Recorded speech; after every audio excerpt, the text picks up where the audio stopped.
Right, so here I have this one column data where I have dates, and I have dates for 3 different years. Now here my whole idea is to write a formula that can give me number of dates or count of dates for a particular year and a particular month. So let's say if I want to have the count of dates for February 2025 or January 2025, I want to have a single formula for that and without using a helper column. So for this, I'm going to write a simple formula using sum product.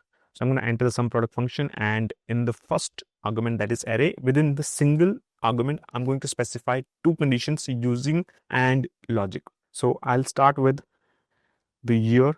So I'll enter a bracket and year function, select the range where I have the dates and close the year function, and the condition is 2025, and I'll close this bracket and I'm going to enter an asterisk. That means I am going to use the AND logic. Now again, bracket, and this time the month function to get the month number, and my range where I have dates, and condition is 1. That means January. The month number of January is 1, and I'm going to close this bracket as well. And now I'm going to close sum product function and hit enter. So it gives me 2. That means there are 2 dates for the month January 2025.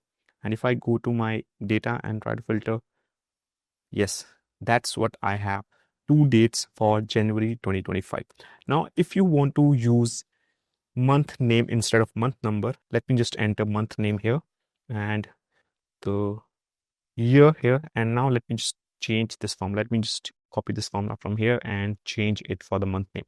Now, instead of using month function, we're going to use the text function that allows us to extract month name from dates.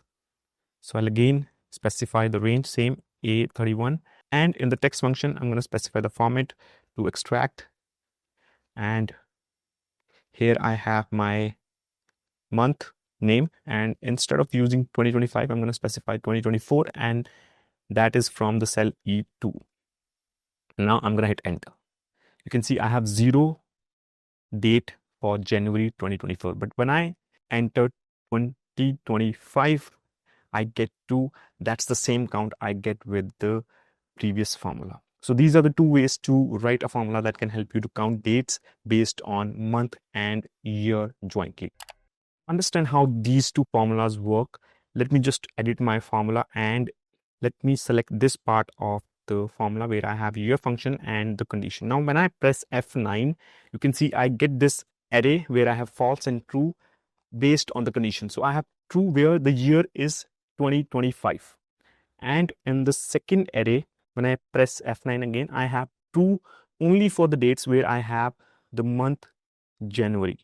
Now when I multiply both the arrays and press F9 to show you, you can see I get 0 and 1, and I have 1 only for the dates where both the conditions are met. The year is 2025 and the month is January, and that's why I have 1 only for 2 dates, because I have 2 dates for January 2025. And that's how sum product in the end gives you the count of the dates that you have from these particular month and year.